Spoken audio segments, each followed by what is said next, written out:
नमस्कार दोस्तों, मेरा नाम देवनारायण चंद्रा है और मेरे चैनल में आप सभी का स्वागत है। तो दोस्तों, चुनाव के मद्देनजर पुलिस वाले बहुत तैयारी कर रहे हैं। आइए देखते हैं समीक्षा बैठक। सलामी तहरीक, जनरल फ्लैग, सलामी सर।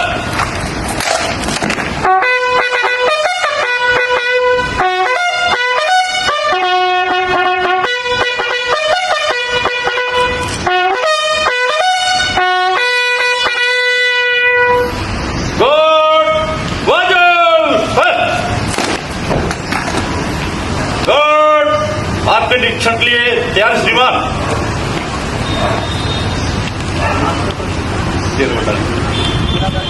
नहीं सर, कुछ 12 का है।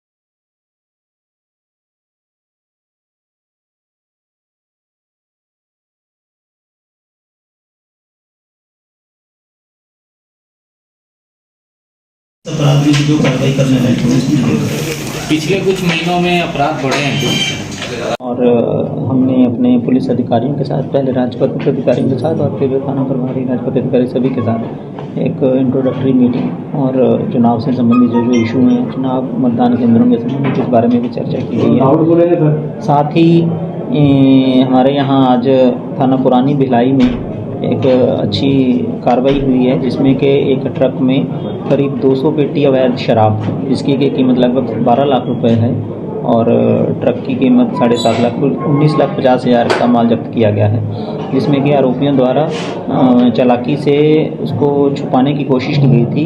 ट्रक को 2 कंपार्टमेंट में डिवाइड कर एक पीछे के हिस्से में राखड़, ताकि जब पुलिस चेक करे उसमें ऐसा लगे कि उसमें कोयले की राखड़ ही रखी गई है। परंतु हमारे पुलिसकर्मियों ने, स्पेशली हमारी anti crime and cyber unit की जो टीम है उसके द्वारा और थाना की टीम, उसके प्रभारी हमारे नरेश पटेल जी और उनके सभी साथी और हमारे राजपत्रित अधिकारी DSP Rajiv Sharma ji, Abhishek Jha ji, additional SP आनंद साहू जी और अनुराग झा जी, इन सब ने मिलकर बहुत ही अच्छी कार्रवाई करी है और 2 आरोपियों को गिरफ्तार किया गया है और अन्य कोई भी अगर इस केस से, इस क्राइम से जुड़े होंगे, उन सब पर भी कार्रवाई की जाए। सर, इस मामले में जो यार्ड जो था, जो कंपनी है, कंपनी के मालिक के खिलाफ में भी कार्रवाई, उसमें भी विवेचना चल रही है और अगर उनकी इन्वॉल्वमेंट पाई जाती है तो उन लोगों पर भी कार्रवाई की जाएगी। तस्कर बाहर के थे कि लोकल थे और कहाँ ले जा रहे थे? ये सारी चीज़ें अभी, क्योंकि प्रथम दिशा भी अरेस्ट किया गया है उनको और आगे पूछताछ जारी है।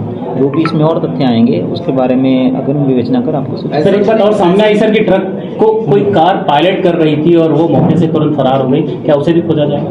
नहीं, बिल्कुल जो भी इसमें इन्वॉल्व है उसमें जरूर सब पे कार्रवाई की जाएगी। गाँव में खपाने के लिए शराब को लेकर के आया गया था? नहीं, अभी तक ऐसा कोई तथ्य नहीं आया है, परंतु अगर ऐसा तथ्य प्रकाश में आया तो किसी प्रकार की कोताही नहीं बरती जाएगी। किसी के भी खिलाफ अगर सबूत मिलेगा तो उसको कार्रवाई की जाएगी। सर, आदर्श आचार संहिता सक्रिय है, लागू है, उसके बाद अब जिस तरह से शांतिपूर्ण चुनाव करवाने के लिए 6 विधानसभा सीटों में पुलिस के सामने कितनी बड़ी चुनौती है, किस तरह तैयारी है? नहीं, बिल्कुल हमारे यहाँ पे 6 विधानसभा हैं और 2 आंशिक विधानसभा के कुछ मतदान केंद्र हमारे आते हैं, तो करीब 1400 से ज़्यादा मतदान केंद्र हमारे एरिया में रहेंगे, तो जिनमें के सुरक्षा व्यवस्था लगाना और ऐसे ही चुनाव आयोग के आचार संहिता लगने के बाद हमारी स्टैटिक सर्वेलेंस टीम और फ्लाइंग स्क्वाड्स भी एक्टिवेट हो गए हैं, तो उनके लिए बल उपलब्ध कराना। फिर चुनाव के समय जो बाहर से फोर्स आएगी, सेंट्रल पैरामिलिट्री फोर्सेस आएंगी, उनको रुकवाने की व्यवस्था कराना और अन्य बहुत प्रकार के एडमिनिस्ट्रेटिव अरेंजमेंट्स रहते हैं।